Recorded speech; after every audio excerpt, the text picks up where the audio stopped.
Turn an express elevator to hell. Going down.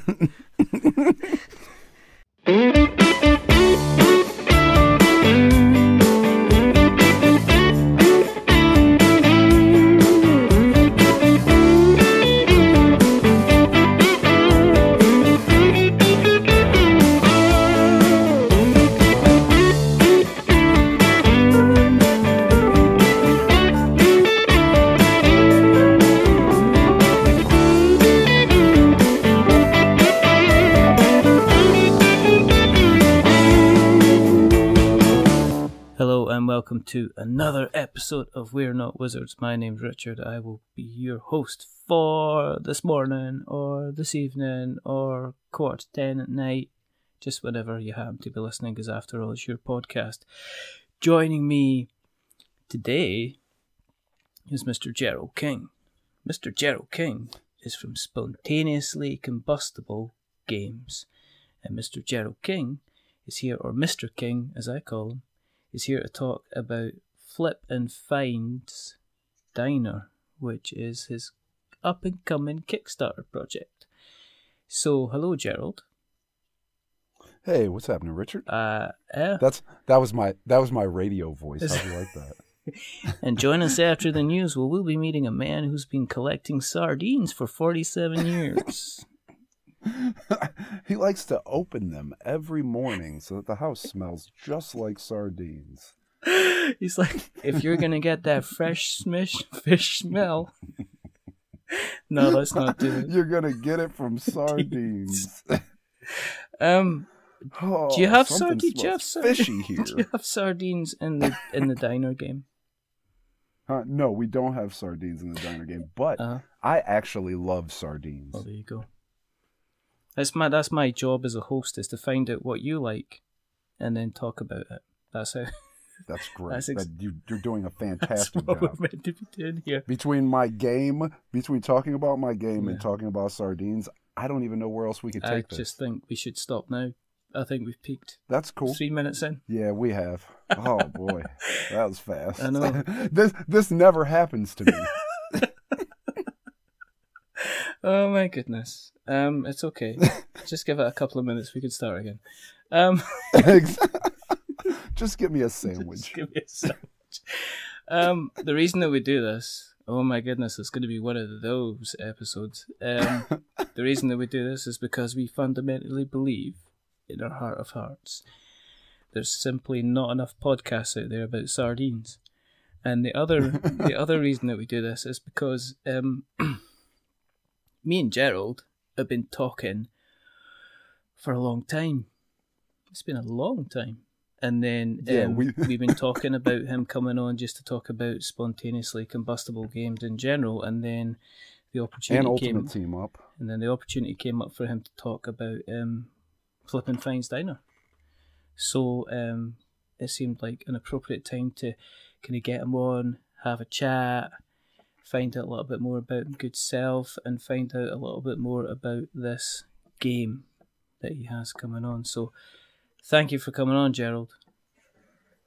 First of all, thank you for having me, Richard. It has definitely been a long time coming. We've been working on having this chat now for, I feel like it's been, it hasn't been 6 months, has it? No, I can't even. No. Let's not go there, because then we both feel a bit guilty about that. Yeah. No. I don't actually. I do my best to not believe in time. It's just a social construct used to control us. Exactly. And I refuse to wear those chains around my neck from day to day. As many people who know me will attest, I have issues with time. So technically, while we may have been planning this chat for months now, we're right on time. It's technically we're as they say, a wizard is never late. but hey, we're not wizards. We're not wizards, so we can be as late as we want. We're not. Yeah. So what we're going to do today is, obviously, we're going to find out a little bit about yourself. So we want to look into the restaurant order of the past before we look into the specials of the present before we jet off into the desert of the future. So do you want to tell us a little bit about your history in relation to the hobby? How did you get into the world of pressed and printed trees? Wow, that I feel like I had an answer for this, but then as you said pressed and printed trees, it reminded me of something from my childhood that honestly makes me realize where all of this really may have come from, and I'm glad that we get to get into this right now. But my dad used to collect. We used to collect walking sticks. Like, we'd go for hikes and we'd get walking sticks out of the woods, and we'd take them home and we would sand them down, or we would polish them, or do all kinds of stuff and make them fancy. Yeah. And we would give those out for Christmas gifts. One of the things that we used to do with the sticks that weren't worthy of gifting, we would cut them into individual discs with the table saw. So we'd have all these little round wooden discs. Wow. And I would paint different pictures on the discs, and at some point we started making little games out of these wooden discs, me and my older sister. And that might be the first experience for me in tabletop game design. But from there, I actually wanted to make video games. So I spent a lot of my middle school and high school years working with whoever would work with me locally and try to make video games. And let's dial it back. I want to know about these flicking discs games, because I'm a big fan of the Catacomb series of games from Elra, and they are basically flicking wooden discs about. So did you make... Was it dexterity games that you made? Was it just kind of roll and move type games? What kind of games are you making? It's funny because at the time I honestly couldn't have conceived of a roll and move game. Yeah. So we were making I wouldn't call them dexterity. The one game that I can distinctly remember was closer to like a Jenga-esque stacking game. But it was just the discs, but you were trying to stack multiples to where they were like hanging off and balancing out like a tree. Oh yeah, okay. And that is and I don't even know if we could have called that a game. I guess that was an activity that we did with discs, because I can't remember any rules. And that's, as you can ask Michael, my boss. I like to call Michael my boss for Spontaneously Combustible Games. Because Michael is the person who Michael McFarlane is the person who constantly is there to remind me that I'm supposed to be getting something done. Oh, right. Well, and I require that. Just a little nudge. Yeah, I'm not ashamed. No, you know, I like help. Help is great. It's like a nice soft hand on your shoulder reminding you that you should turn off Netflix. I don't know about you, but if I look on a million CVs, if I see another person claiming that they're really highly motivated and a self-starter, I don't know what I'm going to do. Seriously, because everybody seems to be really, I'm highly motivated. It's like, well, do you know what? Sometimes I get up and I just can't be bothered. I need something. I need that little nudge. I need somebody to I got hired. I got hired for a social media marketing job just recently at Fantasy Grounds, an online RPG platform. And those guys are absolutely great. I love them. But I told him in the interview that I need a boss. I need somebody to remind me to do things and let me know that I'm doing a good job, because it helps. I got a lot of stuff going on. So when you say, hey, you did a great job on that, I'm like, oh, man, I should do more of that. Yeah.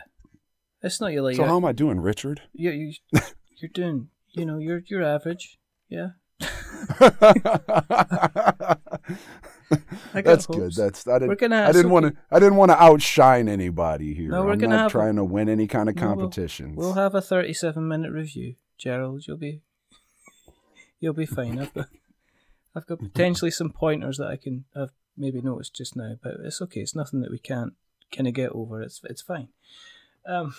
So did you get the video game bug from playing Sega and Nintendo when you were a younger boy? I feel like I wanted to make video games because we were really too poor for me to own video games. All right, okay. So it was like the most amazing thing that I wanted to be a part of. So when I first got my first hand-me-down Nintendo, and that was probably towards the middle of Sega's reign, and I was completely blown away. And then when I finally got a computer, well, I guess actually I never got a computer as a child. When I finally had access to a computer that played Quake, wow, I was enthralled. There was nothing more amazing to me than running through those corridors in Quake and then looking up at that pixelated sky. You know what I mean? Through the wreckage, and firing my green laser gun or whatever it was called back then into the sky a couple times and watching that little green orb like float off into space.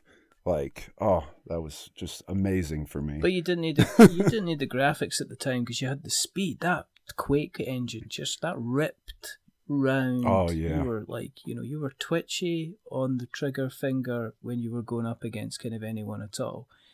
Nintendo, Oh, yeah. Was it original Nintendo or was it the Super Nintendo? My first Nintendo was the original Nintendo with Duck Hunt, and Oh, I had wow. Duck Hunt, Yeah. Mario, and Wrath of the Black Manta. And those were my games. Did you play them to death, basically? Oh my God. No one to this day has heard of Wrath of the Black Manta, but I could describe that to you like my own childhood. Did it actually exist?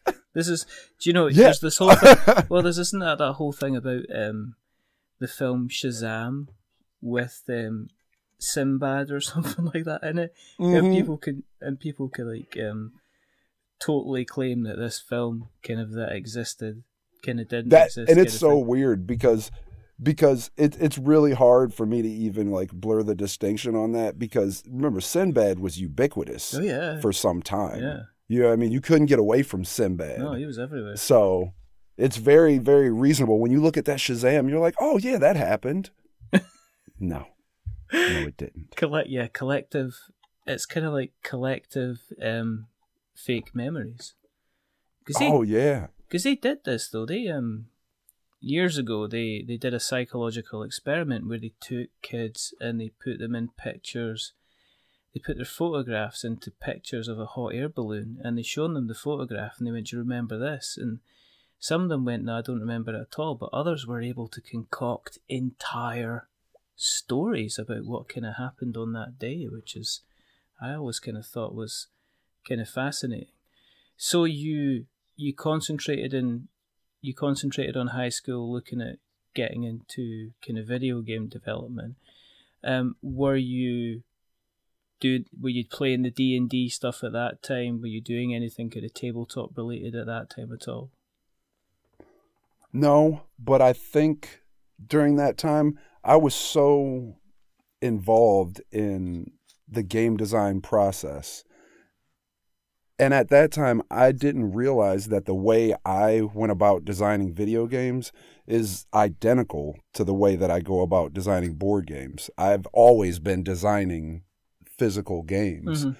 I was just giving all my notes over to programmers because I was never a programmer. I'm horrible at math. Everything that has to do with numbers just confounds me, including time.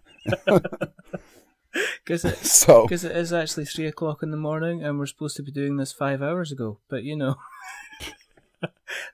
only kidding. And there would have been no point in you telling me. We're gonna get it done when we get it done. Exactly. There's never a better time like the present. So yeah, I mean, you said you were your game design roots went hand in hand with kind of like what you were doing. So did you then? did you go to college? Did you get yourself a job? I mean, what kind of happened after that then? Well, I think what really happened was my good buddy Marcus Katzbach, Mo Fwacky, he heard about this, or he was a part of this online community based around this webcomic called Penny Arcade. Oh, if you've ever heard of it. Yeah, heard of it. And so they had this huge party, okay, in like, I want to say 2003, and they called it a convention or something, but it was just a party.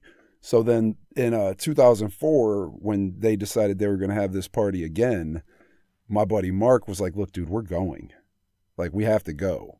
It's going to be amazing. And I'm like, at that time, and as always, I'm down for whatever. It don't matter. Let's do it. So I'm like, let's go. Where's it at? He's like, it's in Seattle. We live in Cleveland. So I think it's roughly like 2,400 miles away.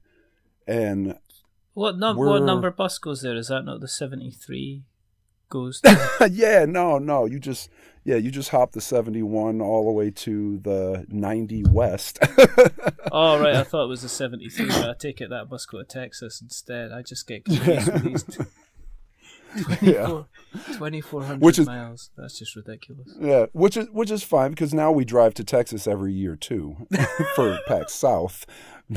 But it all started driving to Seattle. But of course, us, we have to overplan everything. We have to make everything as awesome as it could possibly be at every possible moment. That was our goal back then. So we decide, if we're going to drive across country, we should and mind you, this was the beginning train of thought. This isn't where we ended up, but we decided we should buy a U-Haul and trick the U-Haul out with couches and stuff in the back, and set it up to where we can play video games and bring a bunch of extra people, and we can pick people up on the way, and we'll do this amazing road trip, and it's just going to be the most epic road trip that leads to the most epic party ever.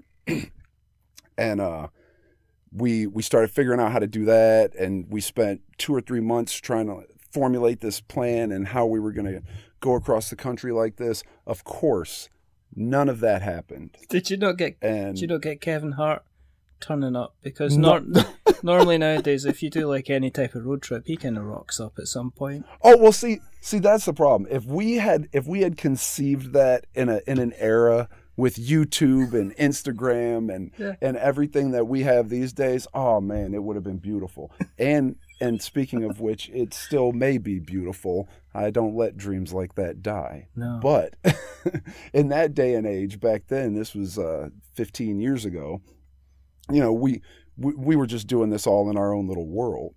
And we ended up, I want to say that first year, we ended up flying out there. Or did we drive? I can't remember, but one of the successive years, and once again, we're talking about time here. It means nothing. Yeah.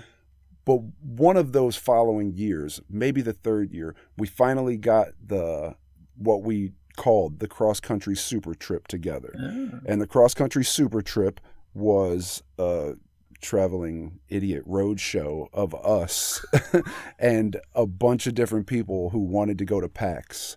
And we had, I wish I could remember all their names. I feel like I do them a disservice by forgetting their names. That's okay. We can put them in the show notes. No, I'm not going to go digging for their names. They're just lost to time. They're just lost. What's it, Rutger Hauer?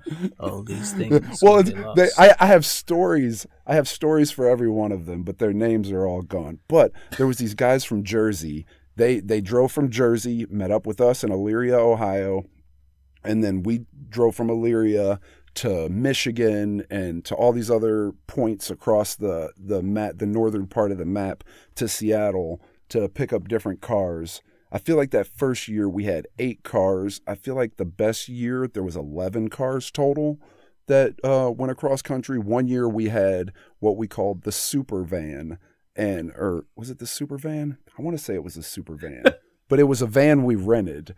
And it had TVs. We had Mario Kart inside the van while we were driving across country. And we also had an RV. These guys brought an RV so that we were the lead vehicle in the van. They were the tail vehicle in the RV. And people would take turns going from the RV to the van to play games or to hang out in the RV so they could rotate out of the cars. That year was epic.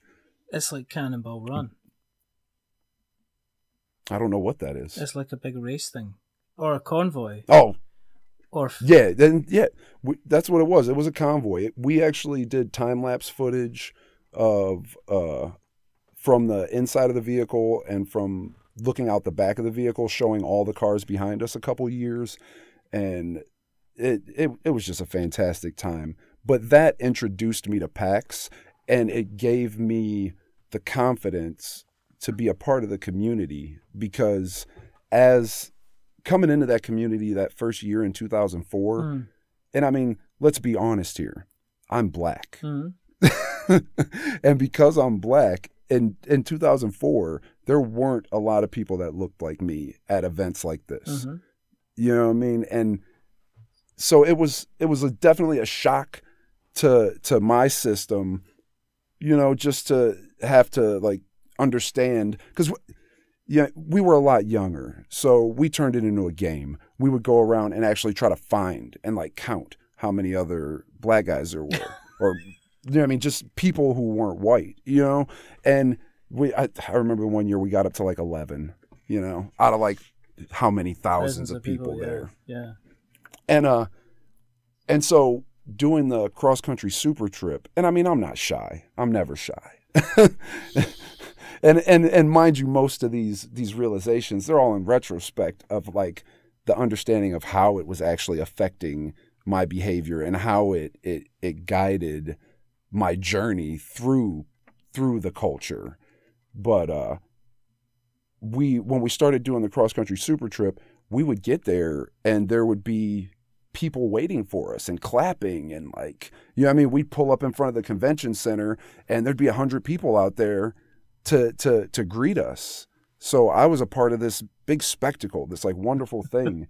And that, you know what I mean? It was just the coolest thing. And then it evolved into us throwing a rival party on Saturday night, which then became the party called C-Lab. All right. And C-Lab was a series of epic parties that we threw in hotels. And we ended up getting like a lot of the bands and musical acts and just notable people who were at PAX. They would end up coming to these parties because, I mean, we knew how to throw a party. Yeah. Me and Marcus, you know, it was something we were good at. So we would have these really cool parties and we'd have 2 or 3 hotel rooms and bathtubs full of booze. And, you know, it was the coolest party at PAX for sure at the time, back before there was all these like huge sponsored parties. Sure, like the rock and roll version of kind of like tabletop then. Oh yeah. Yeah, we were definitely we definitely tried to make it way more fun than it was supposed to be, and we usually all embarrassed ourselves. What was it like? Just it's like, very do you mind you're getting your meeples in my cocaine?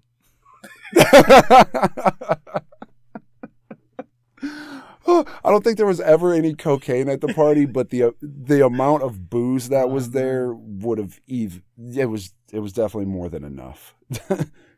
So was there kind of like the bleary-eyed kind of days after where you kind of go around the show going, I can't even remember how I got back to my bed. It's like, you know what? We were always so, because at the end of the day, I was always excited for PAX. Yeah. So I don't ever remember not being excited and alert. You know what I mean? Because I'm sure I had to have felt like crap some days. But back then, and even now, you know, because I go above and beyond to make sure I attend as many PAX events as I can, especially now that I'm an enforcer and I work for them. Mm-hmm. So it's awesome. But back then, like, it was, oh my God, it was like the most amazing thing I did every year. So there was nothing that could stop the fun. It was nonstop. It was when we got home. You know what I mean? When we got home, that's when it kicked us. And even the drive back. The drive back was always the worst. 2 days of driving after a 6-day party. You know? Like, it's not just that though, but when you're driving home, you seem to be constantly driving uphill. And where you were going like say 70 on the way there, you're only able to reach 45 for some reason because everything seems to be an awful lot slower.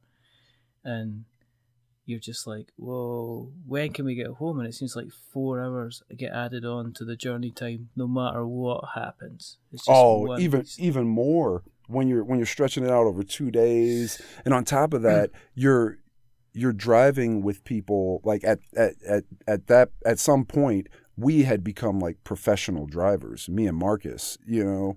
We knew how to drive. And then my wife, Sarah, she is like the driving master. She'll drive 10 hours straight and get mad at people when they want to stop and use the bathroom.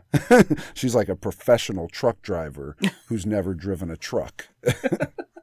So on the way back, everybody's like, there's all this tension because like, I don't even want to wait for you right now. And some people are ahead of other people. So the drive back was always brutal. Did you split it up? Did you split it up between, did you just do some of the driving? Was it a case of I'll do half an hour, then you can do 5 hours? Oh no, we had a pretty strict regiment on how we drove. There had to be a minimum of 3 drivers per vehicle. And we always switched. Everybody had to switch drivers at the same time so that we were all fresh and so that everyone, regardless of how you felt, got a chance to rest. Because while some people can drive for 10 hours straight, usually when they drive for 10 hours straight, they crash for a lot longer than everybody else after that. Yeah. So it throws everything off. So we had a manual that we gave to every car that detailed how how the trip would go. When it came to how everybody took turns driving, how everyone had to make sure they slept, and what you should eat, what you should not drink or eat while driving, because it was going to increase the likelihood that you had to go to the bathroom.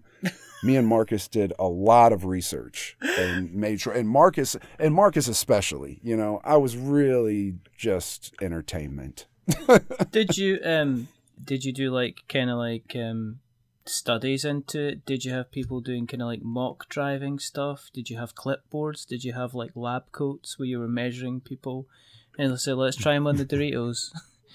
No, but we did track everyone's mileage, gas usage, wow, and any kind of lights that came on. Yeah. Like we wanted to know if you got an alert on your vehicle or anything like that. We tracked all of that so that we knew that at this mile you had that alert, and we've known for this many miles. We enjoy looking at data and just, figuring out how that translates because it's fun. I think that's fun. Mm-hmm. Maybe it's not fun. That'd make a story and a half. That'd make a board game and a half. Why are you making a board game about that? Me and Marcus, and that's where the story's going. So I'll just go back over here and sit in the corner. Sorry, Gerald. It's okay. I've got this. Okay. I'm just gonna get comfy. I'm just in a stretch. But we didn't actually end up trying to make a board game about the cross country super trip. But through the cross country super trip, I was able to get up enough confidence to feel like it was okay to be creative in front of people, because I think with video games, you can hide. No one has to know the person who made the video game. No one ever has to see the person who designed the video game or wrote the story. You don't see that person. He's an anonymous nobody, and that's okay. I was very happy with that. With tabletop games, you literally, to play test the game, have to sit in front of people and let them tell you that it sucks. But does that not make it a much more sociable experience then? I think it makes it a terrifying experience, actually. Yeah. Oh God, it's that part of it for me is absolutely terrifying. But what's really comforting and what makes me feel good about it, or like makes me feel okay with it, is that I can see the same discomfort in other game designers' faces when they bring out a brand new thing. When they're not as confident in how good it is, because sometimes you nailed it. you know, and there's no worry. You put it on the table, you know everybody's going to have a good time. You know there might be some issues, but you know that you nailed it. And other times, you really just want to try something. And you don't always know how people are going to react to something that you just wanted to try. And especially at first, it's scary. And sometimes people are mean, not because they're trying to be mean, but just whatever, I mean, their level and where your level was at that moment were too far away. So it comes off as terse or hurtful or whatever. Yes, yeah. I mean, people can just turn around and, I mean, it can be just the couple of words that they could, you know, what did you think of it? It was okay. I didn't find it fun. And then you're like, oh, well, I've been playtesting this thing for like 2 months, and you know, you're the first person that's ever said that. But you know, it's like you can't. Video games, I guess you can say, well, listen, there's another 50 first-person shooters out there. You know, you can go out and play that. But board games, the playtesting, it's almost like that single person making the single comment just to say, do you know what it is? It's like, see, rather than draw 4 cards, if I drew 3 cards, that would make a difference to the game, kind of thing. Yeah? Yeah. And I feel like too with board games, you personally invest that time to get a negative reaction. With a video game, you don't actually have to sit through their playthrough. You know what I mean? You can be on the phone or, you know, recording a podcast or, you know what I mean? Yeah. Doing anything. No, you don't see anybody. I mean, let's face it, when they did... You don't have to look in their eyes throughout the whole process and like feel the palpable disappointment in the air. And like that's what can be like a little intimidating sometimes. Yeah, well, let's face it, if somebody did the Monster Hunter World beta was out, you know, over the Christmas period, yeah? And there would have been thousands of people playing that game. But there would definitely have not been thousands of people that would have been giving them any feedback at all about whether or not they thought it was a good experience or not. If you're sitting down in front of a group and you have got, you know, coloured cards and you've got counters and whatever, you can tell straight away from looking at people's faces, it's like they're getting this, and regardless of how it looks, they're grasping the concept, and that's really, really working well for them. But you can also see the people that are struggling. You can also see the people that are technically tapping out of the game quite early because they just don't seem to grasp it or get it. And I can, you know, you can totally see that. And I think going back to your thing when you're saying that the board game designers are generally out there, I think because the terms of the resources. I mean, you and me could sit down and we could create a board game within half a day. Yeah? Oh, that's yeah. a reality. With nothing but a piece of paper, yeah, some scissors, and a pen. Yeah, exactly. And we can go to town. We could go and we could do something that's together. You know, if it's a studio and we're thinking about putting a game out, I mean, that's a team. You know, that's 5 people. That's potentially 10 people. If it's a big software house, that could potentially be hundreds of people investing thousands of dollars into it. So, but I mean, with you did the pack stuff, and you're getting more and more involved in the scene. So how'd you go from being so involved in the scene to actually thinking, well, the video games, for whatever reason, I can't, you know, that's not going to work out for me, or it's not, I'm just heading in a different direction from it. I mean, where did you go kind of next with the kind of the tabletop stuff? Well, the video games, they were just, it's like you said, the amount of coordination and resources necessary to make video games is daunting. Yeah. You know, so that's a tougher nut to crack. And I think me and Marcus ended up working on this card game. He was taking a class, like an economics class, one of his classes for college. We were both in school, and he was one of his economics classes, and we were basically it was almost like a study aid. We were making this little economics game. Yeah. And we spent 2 or 3 months just playing around with it. And I think in our heads at first, you know what I mean, our first discussions about it was as we were considering it as a computer app. You know what I mean? Something that was done on the computer, something that was done in your browser. That was, you know what I mean? That was when the browser games like Newgrounds and all that stuff was really hot. So we thought it would be like that. But when you're putting it down on paper, you start to see it come to life. And then we were more aware of tabletop games because it was becoming a thing. Yeah. So we were like, well, maybe this could be a card game. So we started prototyping it as a card game. And we never finished it. But I still have the notes for it. I still look at it every once in a while. Like once a year, I'll look at it like, man, I should put this together. but who knows? Are you tempted just not to put it together and just leave it? Yeah, and I mean, I got a lot of nostalgic projects that never got finished, especially from my video game design. And now I would like to not have so many unfinished board games because I have so many video games where I have concept art and we got a level or two here and we got a playable demo and then it just stopped and we never did anything else. But it's hard. I mean, it's hard to get it to that level. It's hard to get it to that next level. And, you know, I mean, the number of people, the guests that I've had on here that have mentioned I was playing around with the video game stuff and then just going to cardboard, going to paper was so much easier because, you know, for me to change the colour of the background, to change how the character looks, to change a mechanic, to change a reaction mechanic or something, takes me, you know, a Sharpie and some colouring pencils.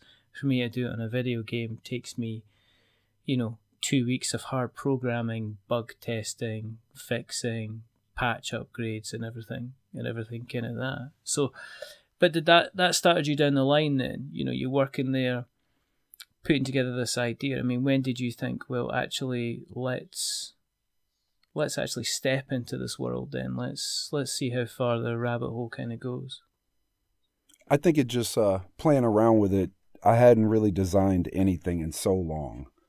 And playing around with that idea reopened the floodgates for me. Mm-hmm. But it had opened my eyes to cardboard. It had, you know what I mean? It had like reminded me that, oh man, there's these other things. Because we played board games as a kid in my house. But we were readers and writers in my home. We did a lot of reading, a lot of writing, a lot of poetry. So we weren't like, I can't remember too many times where we sat down as a family and played games other than like at other families' house, like cousins and stuff. Yeah. So, but we would read poetry together, you know, like we would like read out loud to each other at different passages. And we would read the mythologies. That was one of me and my mom's favorite thing was to read mythologies. So I love characters and stories and just those interactions. And I love I love graphic novels, comic books, and the way we visually represent those stories. And I saw that in board games, but I saw it the most at PAX when I saw Sentinels of the Multiverse. Oh, right, yeah. The first year that Sentinels of the Multiverse dropped. And between Sentinels of the Multiverse and Dominion, those are the two experiences that made me say, okay, I'm going to be making board games. You know what I mean? Like, those two games, I was like, yeah, this is what I'll be doing now. I don't know how long it's going to be, but I'm going to get there. And that was it. Because Sentinels of the Multiverse, for me, seeing comic books brought to life in a game that made me feel like the action was there, I was like, oh my God. Because before that, a lot of the examples for card games and board games were interesting to me, but I didn't feel like the action was there. Because I come from playing spades and dice, yeah, you know, so... And dominoes. When you play a game of spades, like when you play a game of spades in the hood, it's a raucous game. You know what I mean? There's everything from extreme hostility, you know, to with your partner, especially if you're playing with partners and your partner makes a mistake that you knew they shouldn't have made. Like, how did you not know that? And so it gets real intense. And I hadn't really seen that level of intensity in the other games that I had watched. You know what I mean? Because at PAX, I saw a lot of board games, but nothing really pulled me in until I saw that Adam Ribataro artwork, you know, and I was like, oh, that looks awesome. I was like, that is what is going to make me sit down for 2 hours. You know what I mean? Like, I was like, that will keep me in my room for 2 hours. No complaining. Yes, Mom. I will be good. Did you get a copy then? I mean, I fanboyed the crap out of those guys for like 3 or 4 years. Because I was at every PAX and they were at every PAX. You don't get to get away from me. Did you meet I see them? Did you meet Chris Bedell then? Yeah, every single one of them. They aren't allowed to be in public near me without me coming over and fanboying. To this day, I took my kids. I introduced them to my kids. I took all my kids over. My whole squad walked over to them in the West End out at PAX East one year. It was on Monday. They were like waiting for their cab to go get their flight, and they're sitting there eating lunch, and I'm like, come on, kids, we're gonna go down and meet the Sentinels of the Multiverse guys. I saw them, went upstairs, got my kids, and brought them back down. I love those guys. Like, I absolutely love them. I love the fact that every time they see me, they smile and they know it's coming. I feel like you gotta be able to fanboy over something, man. That's my daughter, baby Jerry. She taught me that. You gotta be able to gush over something silly like that. Yeah. It's healthy. It is. There's nothing wrong with a bit, liking something. There's nothing wrong with getting some joy from it, and there's nothing wrong with like letting other people know that you're happy about something as well. Well, you should have something that gives you so much joy that it is uncontainable at times. You know, like whether it's your spouse or a game or or something, or but there should be things in your life that make you feel that great. Do you did you get all the bits then? Did you back the last kind of Kickstarter? Because I think Chris said that's it. Sentinels, there's not going to be any more. I'm horrible. I don't keep up with news. I hear about everything. Like right now, that was the first I heard of that. I don't keep up enough. I expect that I'm gonna run into you and I'm gonna hear it. I'm really I guess I'm kind of old school that way. like when I see you, we're going to talk about whatever happened. We're going to hash it all out. We're going to, but I might not even talk to you at all. I guess that's a skill I've gotten from conventioning a lot, because all my friends, all my really close friends at this point, other than the few people locally, I see them 6 times a year, 7 times a year at conventions. And that's it. In between, we're living our lives and talking on Facebook. Yeah, but that's not such a big thing. No, it's, I know it's people wonderful. That, live. Some people only see their family 6 or 7 times a year. If they're just because of the way that life kind of pans out and stuff like that.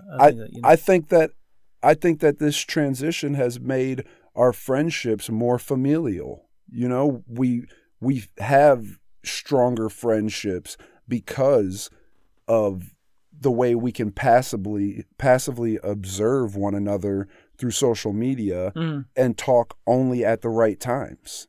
Yeah. I think that's an important thing, because sometimes you're just not supposed to be bothered with people. Yeah. So, how did the idea for you've got the company appears. Spontaneously Combustible Games. Spontaneously Combustible appeared from the Ultimate Team Up events, or not from, but because of the Ultimate Team Up events. I've realized that those events are like a little beacon in northeastern Ohio in the area for game designers, because every month or every couple weeks we'll get a new game designer that has been here the whole time, but now they're a part of this community. And Michael McFarlane and Todd Jacobison were working on Pests, and they needed somewhere to play test it, and they brought it to the events, and I helped them out with the Kickstarter and did whatever I could to help them get the Kickstarter all the way funded for Pests last year. And after that, I had already been working on Flippin' Fine's Diner for 3 years, 2.5 years. It had changed 5 times. It got so many names, and it's been 4 different games. I worked on 4 different food games, and it finally ended up as Flippin' Fine's Diner, as any playtesters at the events can attest to. So, but, his Ultimate Team Up, you said is that Ohio based then? Yeah, that's northeastern Ohio, and we actually do events every couple months in Pittsburgh. I'd like to do some more events there. Mm-hmm. They got a growing scene there, but no playtesting events either. So it sounds like a very Sentinels of the Multiverse type name, the Ultimate Team Up. It's literally when I came up with it, the first year we did the events, it was me and Andrew Miller, who did the Cloud Dungeon when we talked about the name, I couldn't think of a name, and I finally just said it's the Ultimate Team Up because we're just gonna all do this together. And I pictured like this crazy like Voltron like comic book style cover, because I'm really a comic book nerd. Like if you're gonna call me a nerd, I'm a comic book nerd. You know, like that's the thing that I really can break down to you. I can give you issue numbers, and like we won't even go there. It's a whole nother podcast. But you know, so now I'm thinking about comic book. Step away. I know. No, I've got into what have I started reading? The Batman, the Dark Knight stuff, the Metal series. Oh, see now I don't keep up with any of it anymore though. It's all gone. Now I'm a board game guy. You know, like it's definitely I like looking at the images now, but I'm not as invested in those stories. I like our stories now. But wait, where was I? So Pests. So Pests came out. Oh yeah. So Pests, yeah. So when after they released Pests, and honestly, you know, just watching Michael guide the process so effectively the first time he had ever done it, you know, I was like, well, I don't want to do this alone. And I just helped you guys do this and watched you guys do a great job. So why don't I just help you guys do it again and we'll do it together? It just it seemed silly to like after, you know what I mean, to like walk away from that process and be like, okay, guys, I'm going to go do this all by myself though later. So you guys have a great time. Like, why would I do that? It was a fantastic experience doing it with the group of us, with the 3 of us and everybody else who helped. You know, really the 4 of us because Mark helped. And you know, there's just, you know, why go at it alone? Is it? See, when you've been working, because you said you worked on Flippin' Fines for 4 years. Is it difficult? It difficult to draw a line under it to say, right, that is it? There's nothing more when you've been tinkering with something, because it ends up, and the danger of having, I think, of anything in development, even be a board game, anything, a book, a film, some sewing, you know, some arts and craft, whatever, you know, cake baking. But if you have it going on for so long and you keep tinkering, it ends up becoming a habit to tinker with something as opposed to becoming actually a project that you should finish. Did you have to be strict with yourself and say, actually, I'm going to put a deadline on this and then we're going to get it released and designed and that's going to be it? Well, one, I at no point considered You know what I mean? At no point in the beginning did I consider it being something that I would publish and make money off of. Originally, as I was developing it, I really started developing it when I started the Ultimate Team Up events. So it was kind of like, it was really the thing that was there so that if no game designers showed up, I definitely had a game to be play tested. You know, and that wasn't the reason it was this game, but it was the reason that I was focused on making sure I had a physical game and not just notes on paper. So the events themselves are what motivated me to like put it down and actually like put it down on paper. But I really didn't consider it. I didn't really consider it necessary to ever finish it. But I knew what I wanted it to be the whole time. So it was like I was never distracted. It was never like a wandering process. I always was trying to make a memory game that was really good for a family to sit down and play and to get through and everybody have a good time and, you know, and like, and just to feel like you were actually having to memorize things and people would have to stop and think and be like, okay, everybody stop talking. I can't remember where it's at. You know what I mean? I wanted those moments from the beginning. And it's funny, one of the first play tests I did, Ben Canelos, he designed Red Scare. He said his feedback, he was like, well, what are you trying to do with the game? And I said, I really just want to make a memory game that, you know, kind of feels like you're making orders in a restaurant. And he's like, well, you didn't do that.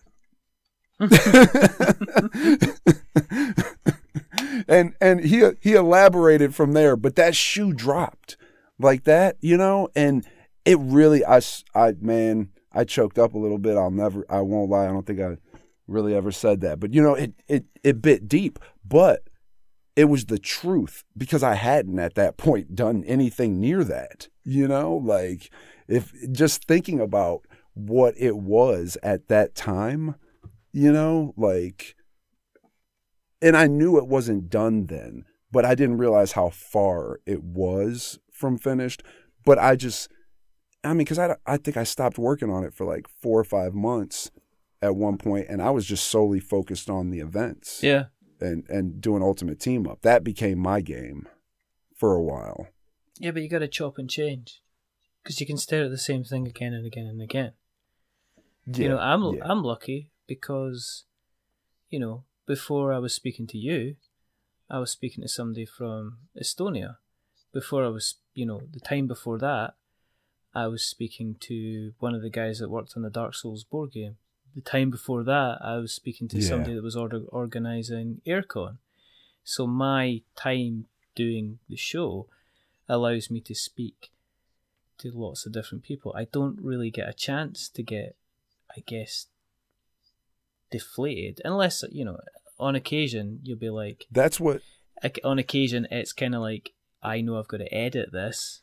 And then sometimes you realise... There's always that... Yeah. There's always the one part of everything that isn't the thing you want to have to be doing, you know. I hate spreadsheets, but, you know, whatever. Sometimes you just got to make a spreadsheet. Just got to get in there. Get in there with that yellow highlighter and just go crazy. Look, but I don't do it anymore, though. I use Trello. I'm done with spreadsheets. But anyway. Trello's okay. I use a bit of HubSpot as well. Bit of Trello. Bit of HubSpot. Yeah, sometimes you got to make a spreadsheet, though. I don't care. Yeah. It's sad. They really got that one right. But anyway. Let's talk. You know, let's talk about Flippin' Fine's Diner. Oh. Let's tell me the mechanics. I mean, from what I can see, I'd be guessing that basically you put your tiles, you put your cards down, you put your orders down, and then you basically have to remember where everything is in order to make up the orders, and you score points based on those orders. And I'd be guessing that's what you'd be doing. Yeah, that's pretty much it. I mean, you're going to lay out a grid of tiles, a 5x5 grid, and they're all going to be face down. And kind of like how the old school memory game was, where you would flip over two, but back then you were trying to match sets and stuff like that. Mm-hmm. You're going to flip over 4 tiles and try to match those ingredients to the ingredients on the order cards that are face up. The order cards are out there for everybody, kind of like that ticket line. Because when I came up with the idea for Flip and Finds, I worked at a little local restaurant right by me, and I had actually brainstormed all these games specifically for individual people at the restaurant, because I was like, I want to make games for one person, and I want to make them as like a gift. You know, like I was going to give it to him for Christmas. Me, of course, being so naive, thinking that I started this idea in like October, thinking I was going to whip together 5 games really quick and produce them all in time for Christmas presents for these people. You know what I'm saying? Like, but I was having a really good time that year with the team in that kitchen. It was really fun. You know, we were just having a good time. And the Flip and Finds idea came from that. So it was I got lost in reverie for a moment there. I could see you having a little think about there's the history and. Could you see the thought bubble? Like the thought bubble like slowly drifted. Kind of floated up. Yeah, it really did.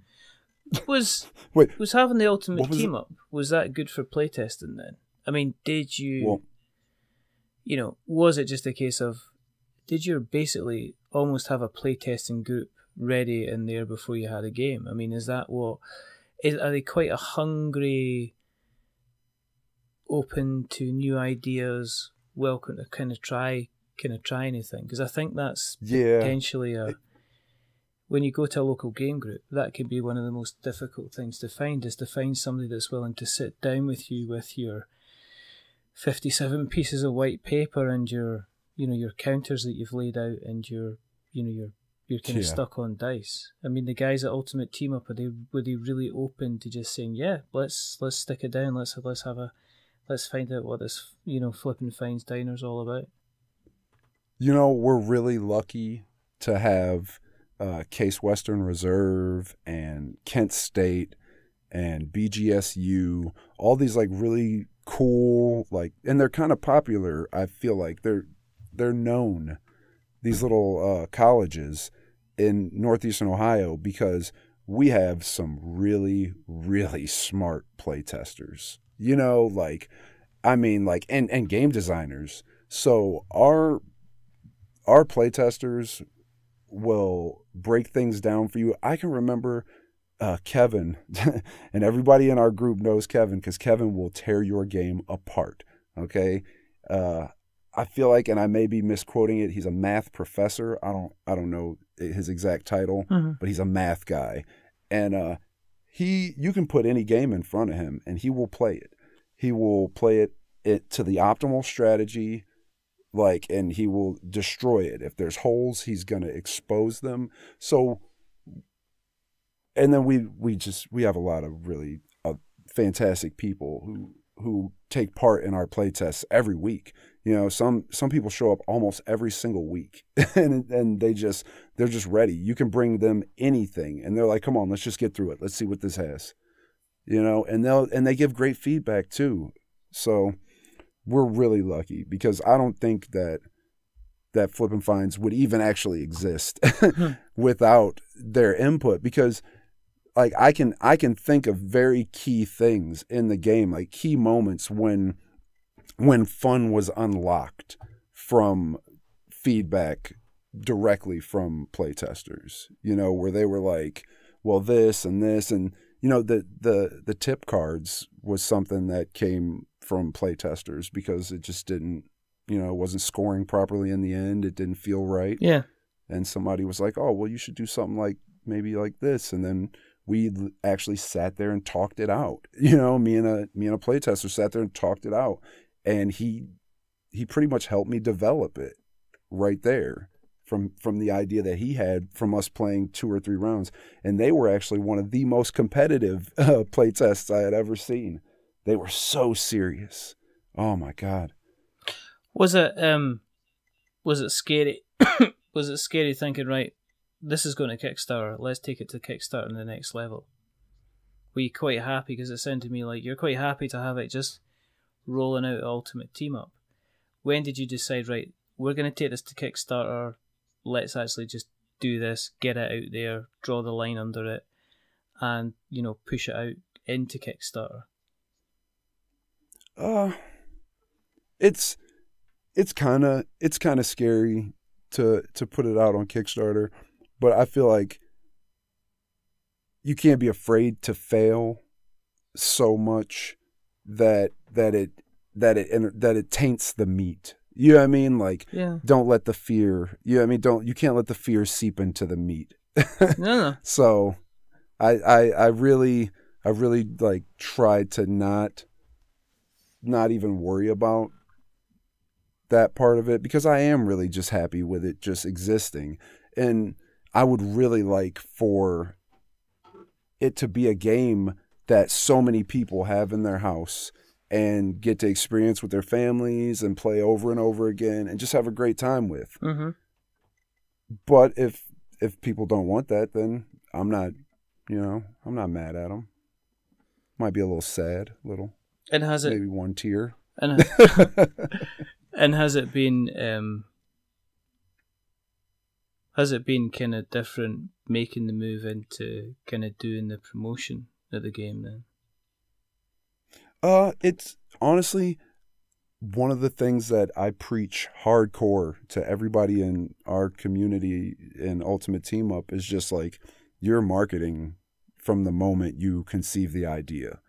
Because as a game designer, you know, we have to consider ourselves entrepreneurs, but we also have to consider ourselves like, we're really like public figures, you know, like mm-hmm. people are we have to expose ourselves on Facebook to get, and Twitter to get play testers at conventions. And, you know, unless you're insulated within a company to where you have access to focus groups and playtest groups to where you don't have to put yourself out there, when you first get going, you absolutely have to put yourself out there in front of all kinds of people. And in this day and age, that might expose you to people like knowing who you are, and you know. Mm-hmm. So there's a I just totally dropped my phone and it distracted the crap out of me. But it was like everything just fell apart over here. You don't even know. I'm like, everything was falling, and I was actually talking without the microphone even near my face at all for a second there. I was just trying to keep my face next to my mic, even though I didn't have my headphones in at all. Oh goodness. But I like to remind everybody that you're always marketing your game. So there isn't really, I don't feel like there's much of a shift. I feel like now there's a lot more pressure, you know, for me to do a good job. Yeah.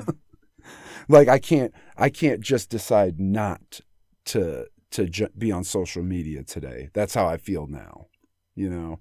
Well, I mean, the game's out. I mean, how much are you going to be?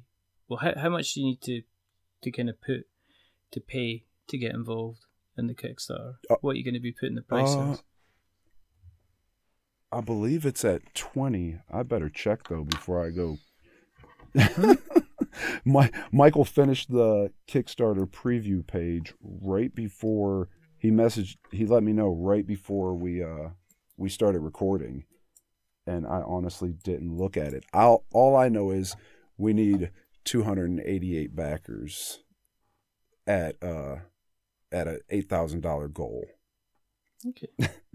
Well, what we'll do is So, we'll make sure that you know, when the campaign goes live, we're going to make sure that it's we sing it out kind of loud and clear. But we'll also obviously make sure that we shall confirm the kind of the cost as well. have you got other games planned? I mean, is there kind of like a miniature game you're thinking about? Is there is there other games that you're kind of gonna get involved in? No minis yet. I don't have any minis planned, but I because like I said, I come from a writing background. So for me, I created an entire world around Flip and Find's diner. You know, Flip and Find are lifelong friends who have known each other for almost 30 years and they've been through their life, and they both grew up in the same town, and they went through their lives, and then they both ended up moving back to the same town and living. Now that they live in that town, they own this restaurant together, and Flip he runs the front of the house, and he books jazz bands on the weekend in the front of the house. And Find runs the kitchen. He's in charge of the cook, and he's a chef. He fancies himself a pretty decent chef, and he runs the kitchen. Mm-hmm. And this game is about Find. You know, it's really about Find. It's about where he's at. He's in the kitchen. It's about his world. The next game that I have planned for this story is about Flip, and it's about the front of the house and how he books the jazz bands, and how the competition between him booking his bands with the other venues on the street. So that's a teaser for the next installation in that universe. But then we're also right now working on Emergency Generator, which is a simultaneous dice rolling game that Michael McFarlane designed, and that I've been working on him with the story and the design and stuff. And that is a cooperative, simultaneous dice rolling game where you play as superheroes trying to resolve emergencies around the globe. And that one has been playtesting very well, and we're really excited about that. So if people want to find you on social media, where can we find you? You can find me as Ultimate Team Up, at Ultimate Team Up on Twitter, Ultimate Team Up on Facebook, and then at Ultimate_Team Up on Instagram. I'm fairly active on everything. I love chatting with people on Messenger. Mm-hmm. Friend me on Facebook and watch my stories. I really do my best to use cute stickers and good frames. High production value. Oh, it's not live streaming, it's drive streaming. It's just amazing. And Flip and Find's Diner is going to be coming to you on March 6th.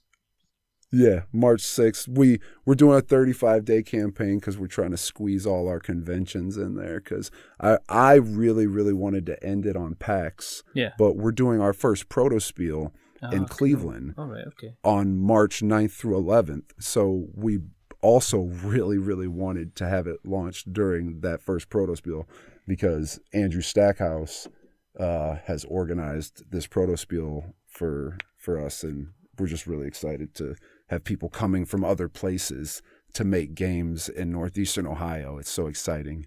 That's cool. Well, we'll make sure that any links that you have will go in the show notes, so that we have notes to show. Yeah, I got all kinds of notes for you. Listen, thank you very, very much for coming on, Gerald. This has been a lot of fun.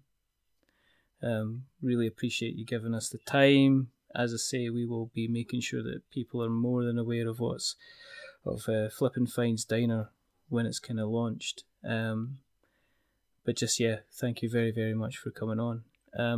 Hey, no problem. Oh, also, really quick, me and Todd Jacubison, the artist for Flip and Finds, we're going to do a little tour from the March 13th through the 15th. We're just going to kind of run around Southern Ohio, to Southern Ohio, Indiana, and up to Michigan, and visit a couple board game cafes. So if anybody is interested in how that went, feel free to shoot me a message. I'm looking forward to that little adventure. That's cool. Excellent. I wish you best of luck with that. If you want to keep an eye on the little adventures that we're going to be up to, you can find us on Twitter, Facebook, Instagram. If you search for We're Not Wizards, if you search We're Not Wizards on Facebook, you'll find us there. On YouTube, you'll find us there. If you really like the show, then please drop us a subscription on any of the normal kind of podcast catchers, like your Spreaker and Stitcher and Acast and Podknife. If you like what you've heard, please consider dropping us a subscription on Apple Podcasts. If you really, really like us, consider dropping us a rating or a review. And as we said, if you are going to give us a rating or a review, don't give us a 10, because that'll make us big-headed. Don't give us a 1, because that'll make us cry. Give us a 5, because it's in the middle, and it's average, and we are a bit average. But the person who's not been average is the wonderful, the fantastic Mr. Gerald King. So thank you once again for coming on, Gerald. Thank you. Thank you very much, Richard. It has been fantastic, man. I'm really glad we actually got this done. There you go. There's only 2 more things to do. The first thing is to remember that we are many things, but we're not wizards. Are we wizards, Gerald? No, absolutely not. We're not wizards. Definitely not. And the second... I'm nowhere near that impressive. And the second thing is to say goodbye. So it's a goodbye from Gerald. Say goodbye, Gerald. Goodbye, Gerald. And it's a goodbye from me. Remember, stay safe. Roll 6s. I want a couple of sides of bacon, my eggs over easy, get that block coffee, a little bit of cream, a little bit of sugar, but keep it coming. And yeah, I'll take black coffee with a Red Bull after. But until the next time, goodbye. Goodbye.